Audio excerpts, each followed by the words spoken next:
Hey guys, Spoiler Nerd here, and this is gonna be a video that I've wanted to do for a long time. I say that, and it's only been a couple days, but anyway, I basically want to talk about 5 of my most disappointing games that I've played in recent memory. These are different genres, but all of them have one thing in common. I hate them all, and they all suck. So without further ado, this is gonna be my top 5 most disappointing games, or basically when the game's not to be bussin'. Here we go, number 5. This is Star Ocean Till the End of Time. This game is pain. Great pain in this game. So basically it goes, I have started this game and not finished it, at least twice. The first time was on the PS2. I bought like a limited edition copy or something. It came with like, I believe, a steelbook or some crap, or I think it was like a cardboard case, something like that, for like $12 at a game store. And I literally played it for maybe 3 or 4 hours, and I got bored the hell out of it. It just was not good at all. And so I just kind of left it. I mean, I still have it on PS2, but I can't be bothered with it. And I bought it again on PS4, regrettably, because, you know, it got like an HD upgrade along with several other PS2 games on the PS4. A much better one, an infinitely better game, being Rogue Galaxy, which is still available to my knowledge on PS4. I believe it's like $10 or $15. That game's 110% better. It's actually one of my favorite action RPGs that I've played, which this is also an action RPG as well, just a very subpar one.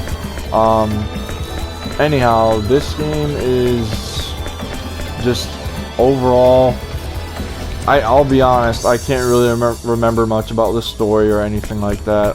In fact, as you might be seeing from this gameplay now, I am kind of just wandering around on a ship because it's been so long. I don't know where I am.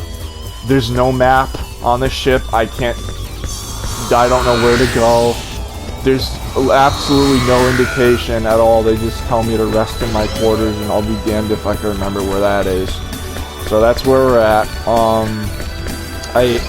This game, the only things I'll say about this game is I remember the world, the planet. I don't even remember if I believe it's just one planet. I believe. It could be wrong. Anyway, it doesn't even matter because I just overall don't give a shit about it. Boring story, bland characters, Hammer of Might. If you know, you know.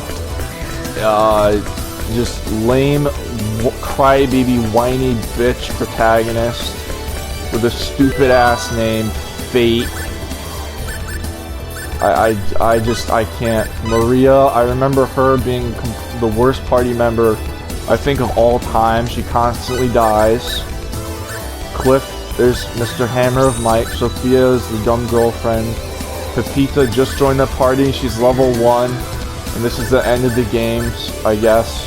So, yeah, that's Star Ocean Till the End of Time. This is just a shit game. I mean, I usually go 1 to 10. This one honestly, it's a 1.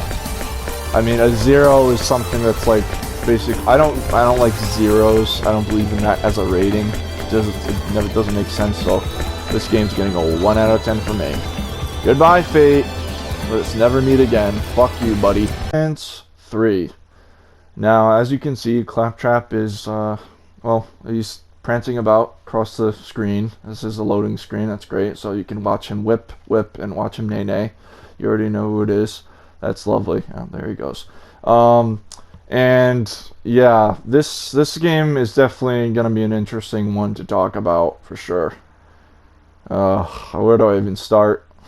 Could start with this. So I just started this game up for the recording, for the gameplay, and I don't know what's happening. I have no guns. I have no weapons or anything. I don't know where I am. This fat man is talking it's in my ear. I don't know what is happening right now at all. There's explosions. I have no shield. So this is always a great start. Oh, lovely. Anyway, so Borderlands 3. Oh, lovely. Awesome. This is riveting, isn't it? Really, really ingenious.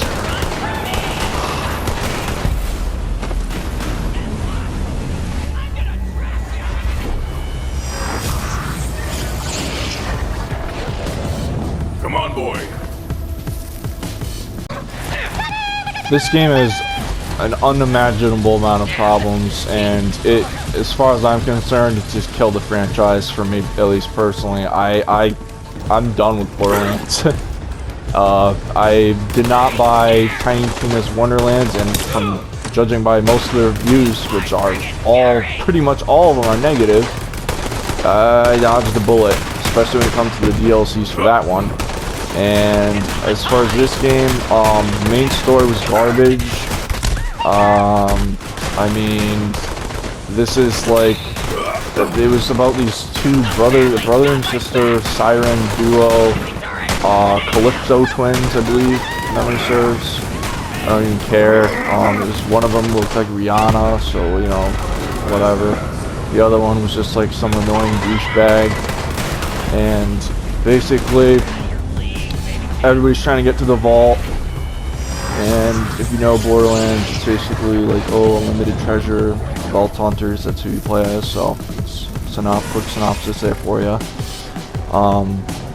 But it, yeah, I mean, I smell blood on the wind. this game is just a massive disappointment. I bought it, wanted to play with my friend Johnny, and we were both immensely disappointed by it. All aspects of exploration are virtually non-existent. Whereas in Borderlands 2, there's like little hidden secret areas where there'd be like treasure chests and stuff like that.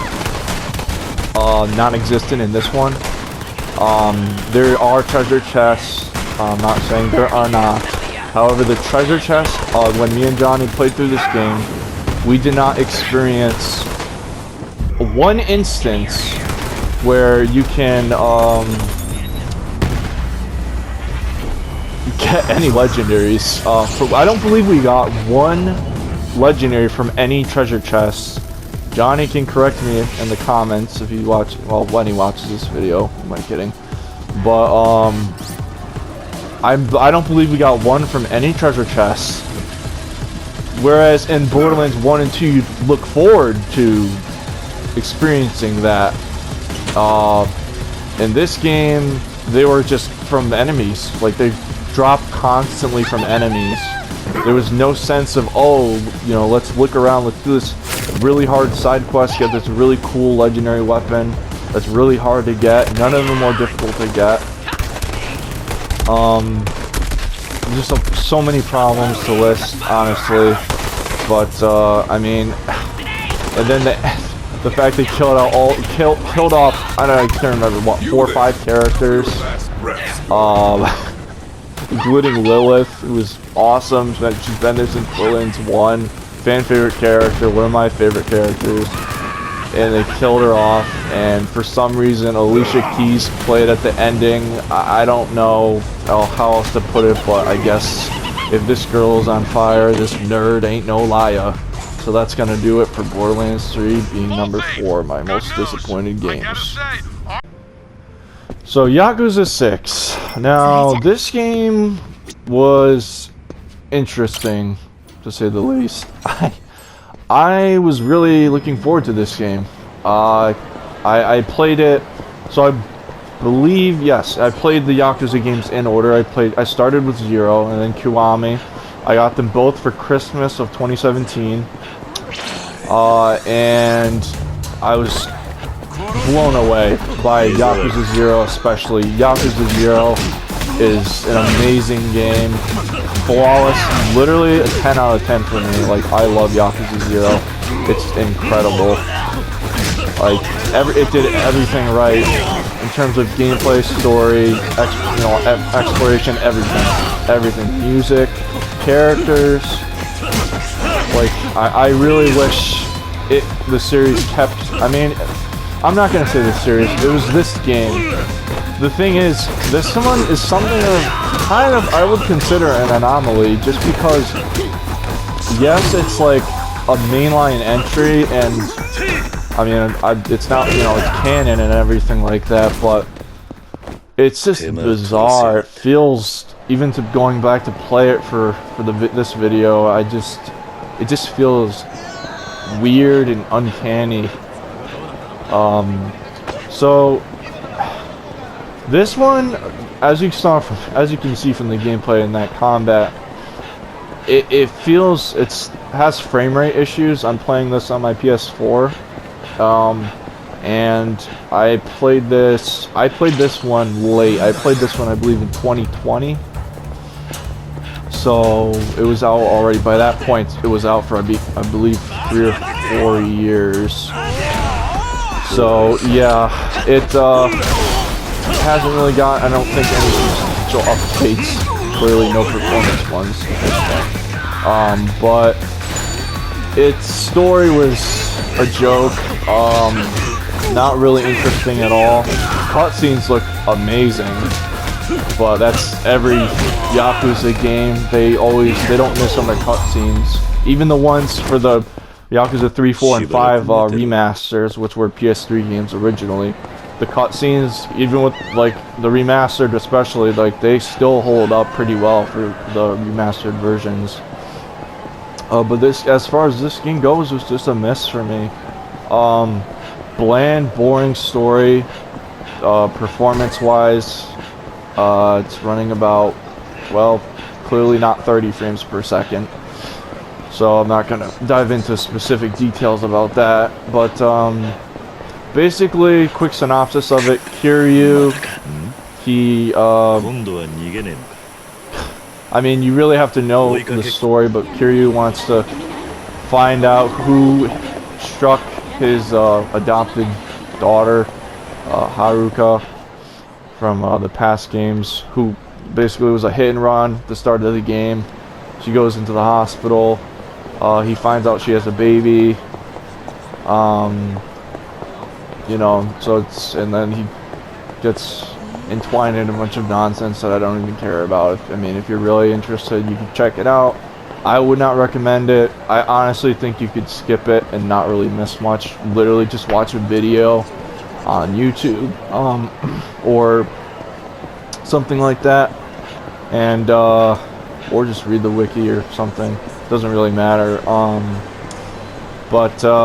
Yeah, Yakuza 6, The Song of Life. That's a song I can definitely tune out to. I'd rather listen to the Warframe soundtrack. Thanks. Anyway, that's it for this one.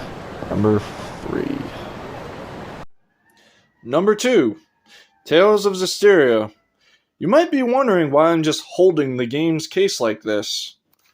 Well, good question. And here's my answer. Because Scamco Entertainment doesn't want apparently any gameplay recording for this game.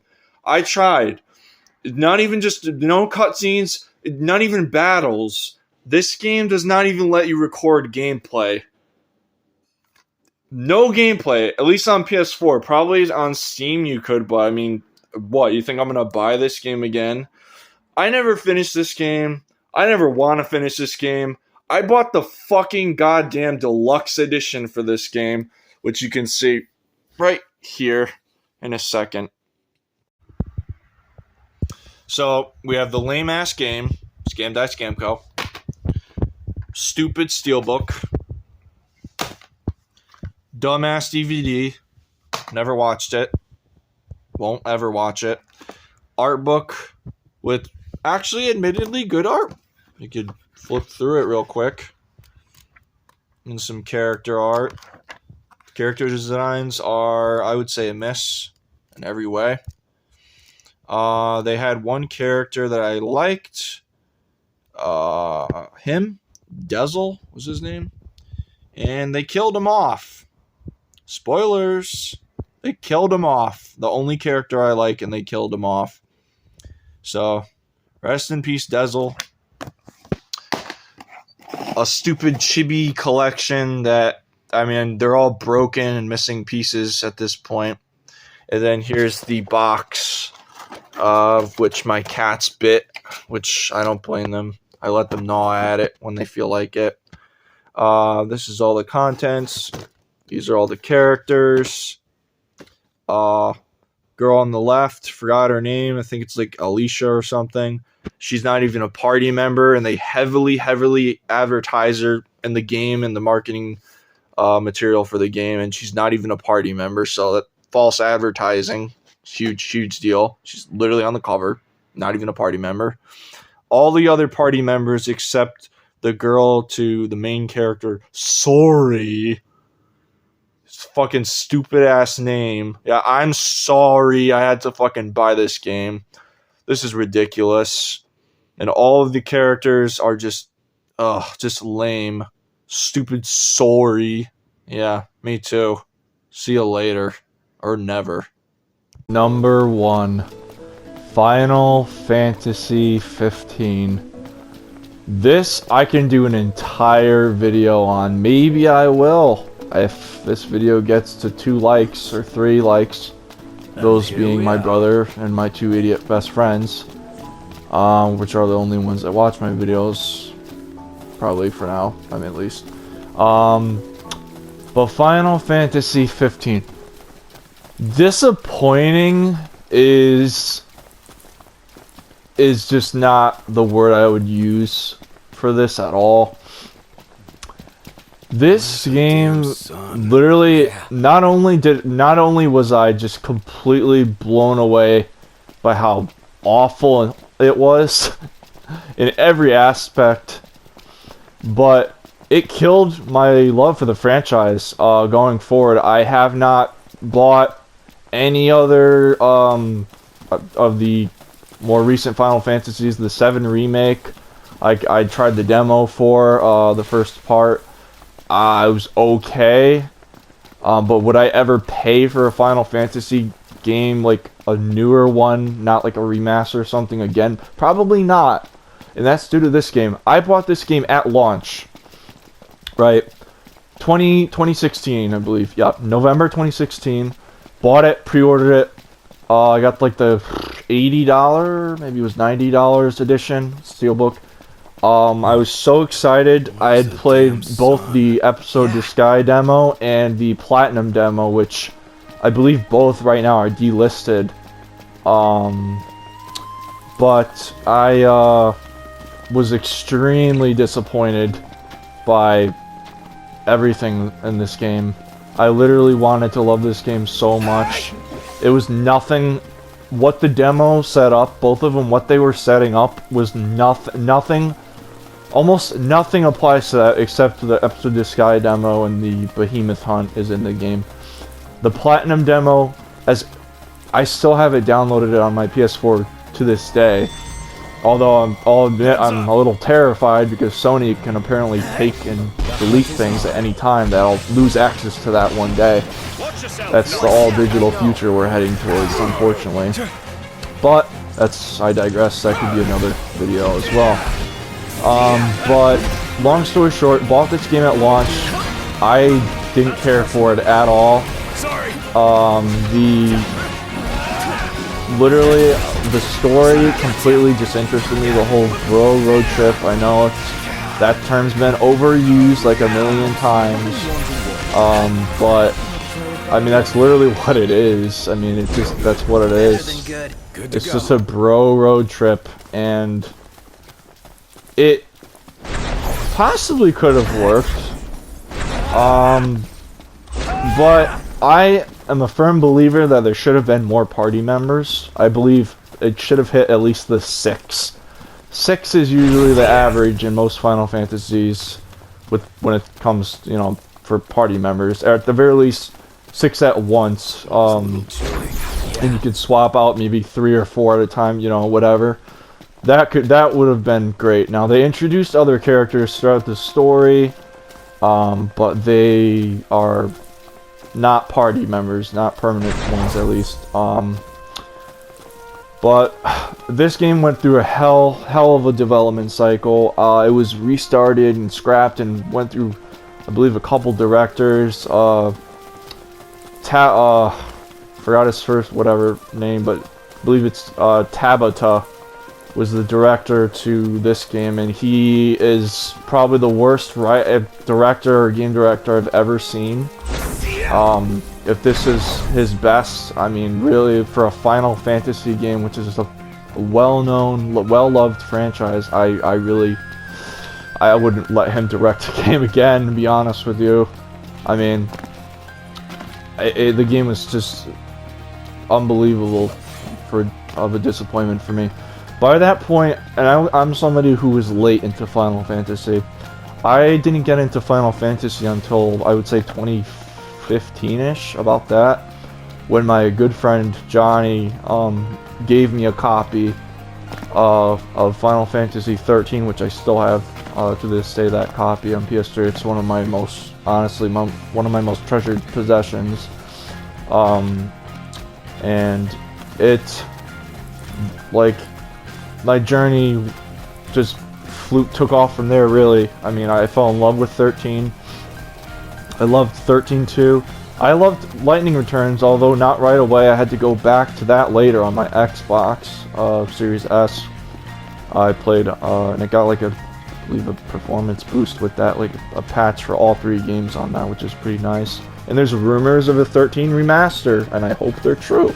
I really hope they're true, because if they are, I'm 100% gonna get that. Because for me, that's where Final Fantasy died. It's all in the past now.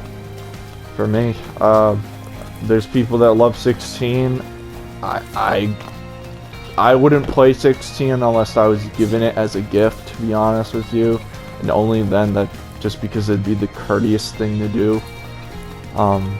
It's not something I would go out and spend $70 on. I wouldn't even spend 30 bucks on it, or 20. I just don't care about the series like that anymore. And that is because of 15. I know it's seen some updates, and this currently what I'm playing is the Royal Edition, which got, you know, patches and DLC. I already had the DLC. It came with the edition I bought at launch. But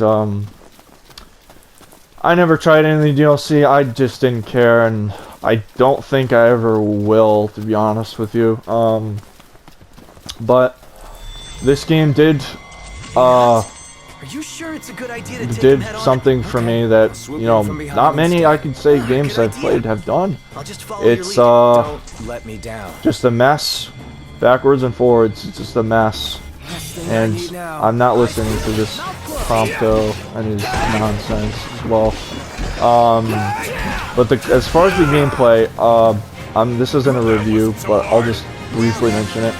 You basically hold circle and warp around like that, and that's what you do. And you cast spells, and they do AoE damage, and it's stupid, and you get hurt by your own spells in Final Fantasy. And also the summons are random. You can't initiate them whenever you want. They're random. It only has to be certain events in certain areas and certain times, and certain things have to happen for you to use summons. That's the stupidest shit I've ever heard of. There are different weapons you could use. There's the Armiger, where you can summon a bunch of spectral weapons and attack and go nuts on enemies. Kind of cool. The music is the only saving grace in this game, and I would say that's about it. The music is amazing. I will not deny it. The music's amazing, but the whole modern day aspect failed. It was a fail. Maybe they could have done it, but this was just a fail. And with that, that's gonna do it. This is the game that killed the franchise for me. Final Fantasy 15. Goodbye, Noctis.